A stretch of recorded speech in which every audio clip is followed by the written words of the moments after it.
Hey folks, Scott Weingart here, and this is the EMCrit podcast.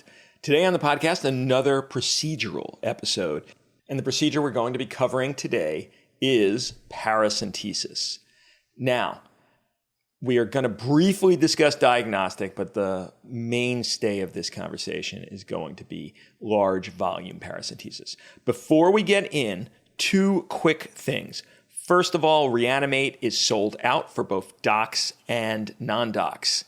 I tell you this every year, no one listens, and I'm sure I'm going to get countless emails saying, I need a space. If you still want to come, put your name on the waiting list. We always open, I think, 1 or 2 slots inevitably from people pulling out, but you should have listened to me. You should have signed up early because now we are sold out in August. And then Unburnable, our burnout course, now has CME approved for it. So if that was the reason you weren't doing it, is like they won't pay for it at my hospital unless it's CME. We have continuing medical education for both nurses and doctors for the Unburnable burnout course. If you're interested in that, unburnablecourse.com. All right, let's get into the show. So quick stuff about diagnostic. I think the main point you need to understand is that SBP, spontaneous bacterial peritonitis, is a silent killer. That these patients, sure, they may be symptomatic, but oftentimes they are not. And so for me, if a patient has an illness and they are coming to the emergency department, so it's not a sprained ankle, it's not a, musculoskeletal injury. They have an illness, they have vague symptoms, or they have a fever, or they're just unwell, and they have ascites, tap them. If they have ascites you could get to with a needle, tap it and send it. That's my rule, because I've been burned sometimes when I'm like, no, they seem fine. There's no abdominal pain. There's no fever. For me, the indication for a tap is the presence of ascites in a patient with illness. And if you disagree, let me know, but I think the evidence is on my side. I'm not going to talk about fluid analysis here. That's a different show. It's a non-resuscitation and critical care show. There's plenty of sources for that. All right, let's get to large volume paracentesis. The first question is, should it be done in the emergency department? Now, large volume in most sources is defined as greater than 5 liters. That's the cut point for when the patient starts being at risk of hemodynamic consequences from the tap. And opinions differ on this. There are some EDs out there that just say, I don't want to deal with albumin. I don't want to deal with watching these patients for hours. If I do a tap because the patient's symptomatic, they're having respiratory distress or abdominal distension causing significant pain, we'll tap them, but we're not taking out 5 liters or more. We're stopping at the 4.9999 mark. And I understand that, their trepidation to do large volume paracentesis. It's just a whole world of annoyance it opens up. Now, the ICU is a different situation. If you have a patient who you feel their respiratory mechanics or their ability to wean or all sorts of other stuff is being impacted by the amount of ascites they have, then doing a large volume paracentesis makes a lot of sense. They're in a monitored setting. You have time to get them albumin. It doesn't matter if it takes 2 hours to do. They're there anyway. There's frequent nursing checks. It makes a lot of sense. And I would do this all the time. We would just take out 14 liters in the ICU. Should you be taking out those same 14 liters when the patient comes to the ED? And I guess it splits into 2 circumstances. One, you have a chronic liver patient who is coming in all the time. They just don't show up at clinic because they can't make it or for whatever reason. You've become their clinic for large volume paracenteses. They come in, they're like, Doc, I need another tap. Should you take 12 liters off of that patient? Should you occupy that bed for hours? Should you have to do all of the rigmarole of getting albumin into them, monitoring them? Or should you just say, I'm so sorry, we'll do enough to make sure there's no symptomatic situation, but otherwise we're not going to do more than that. I'm curious to hear what you think. Put it in the comments. I don't have a clear answer. I generally, unless the patient's symptomatic, I don't like doing paracentesis at all if they're unnecessary. And if I do them, then I generally will get them to the point of symptomatic relief.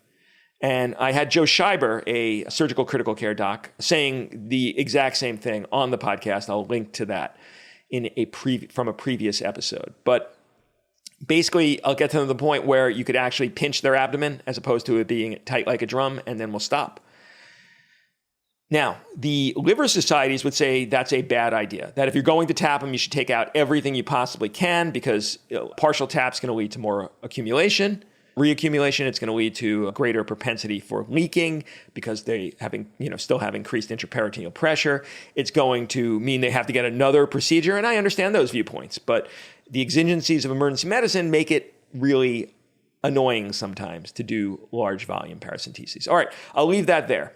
Very quick mention, you don't need to worry about the patient's coagulation status or their platelets unless they're extremely bad, right? I've heard cutoffs of 10,000. I've heard cutoffs of 20,000 for platelets. I've heard cutoffs of INR of 8. I've heard other sources and guidelines saying there is no cutoff, and it makes sense. You're not hitting a blood vessel. This is not vascularized tissue. With ultrasound, if you're making sure your site is a safe one, then it's very safe, even in the face of INR-represented coagulopathy, which in a liver patient doesn't even represent necessarily propensity to bleed. It represents factor VII deficiency, but the rest of their factors are there. Their procoagulants are there. Oftentimes, they actually may be prone to clot rather than prone to bleeding, despite a ridiculously high INR. We've talked about that in other episodes. And guidelines say that pre-procedure coagulation or platelet measurements are unnecessary, that if you want to tap them before the labs are back or you're not sending labs, that's okay. And I agree. All right, let's talk equipment and setup. Now, when I was a resident, we didn't have any commercial equipment, and we would just wind up tapping them either with the 18-gauge cannula from a central line kit, the cannula over needle, which took insanely long amounts of time and would always clog, or a 14-gauge, which was always too short, unless you could find, and there was always like one of these somewhere in the ED, but never where you wanted. They had these insanely long, like harpoon-sized 14 gauges that you could attach a syringe to that were made for, I guess, pericardiocentesis, or maybe, I guess, needle decompression of the lung, not the lung, of the chest cavity. But we rarely found them. And when you did, it still was a pain in the butt because they would always clog, because these are they're not meant for this purpose. That's not what they're for. So what you want is a commercial cannula at the very least. That's what you want. Don't do this otherwise. Just if you're going to do this, and obviously it's not for diagnostic taps. We're talking for large volume or for any large volume, I keep getting hit by the large volume being 5 liters. Any significant amount of fluid you're taking off, you should have a commercial cannula. And the one I like to stock is the Paracentesis. I love this device. It is great for thoracentesis. It's great for paracentesis. It is incredibly safe because what it happens is it has a spring-loaded, needle-blocking internal piece of metal that, when it's going through skin, gets retracted, and then as soon as it hits the peritoneal space, pops back out. And you really would have to, it's almost impossible to do any damage to internal organs with this, whether it be lung or bowel or mesentery. It's kind of cool. Now, it's awkward until you really learn how to use it. So it's one of these things you really want to train on. You want to, have the reps come and teach you or watch the videos and have someone who's done it before really give you the tips and tricks. You got to make sure you're holding into the cannula all of the needle and internal dilator stuff. So it requires 2 hands. It's not a one-handed thing. I put a video in the show notes. You could see it, but I love this device. I stock the 6 French, just the 6 French. Now, you can make an argument that the 6 French should be the thoracentesis one, and the 8 French, which is the other size they sell it in, should be for paracentesis. And they're probably right. 8 French would probably be better. I find a 6 French gets the job done, maybe not quite as quickly as an 8 French, but it means I just have to stock one of them, and it's not enormous. And so that's generally what I'll use. I'll use a 6 French safety centesis device for my paracenteses, and I love them, and I think it's what you should stock as well. There are other commercial kits out there. They are, all of them have pluses and minuses, but what you really want is for when you take that needle out, for the cannula to become a pigtail with the drainage holes on the inside of that pigtail. And therefore, the actual catheter, the cannula, could hit bowel or mesentery, and it's not going to stop the drainage because the place it's hitting is not the place where the holes are. And now there's 6 to 8 holes on the internal curve of that pigtail. It means they're going to keep draining no matter, what fluid changes allow that cannula to abut against structures. All right, so now that's your cannula. What are you going to drain into? And I've been to places where they're still using glass bottles. Or my friend Swami has said that they've switched from glass to plastic bottles. But both of those are still not great. And, these vacuum evacuated bottles, seem like a great idea, but they are an enormous pain in the ass. And I'll tell you all the reasons why. First of all, they are a pain to stock. You have to devote so much shelf space to these because you need 15 of them for every patient. And if you're going to get more than 2 patients, what, are you going to stock 30 of these bottles? It's ridiculous. They're like 1 liter each. It doesn't work. They're a pain to dispose of. This is glass. I mean, the plastic ones would be better in that regard, but glass filled with pathogens, not good to dispose of. Then they are glass, and we don't like glass in a emergency setting. They get knocked over, and then you have shards of glass covered in hepatitis C. And yes, hepatitis C can be transmitted from ascites. It's not as common as blood, but it can happen. They are more expensive than just doing it with the alternatives I'm going to suggest.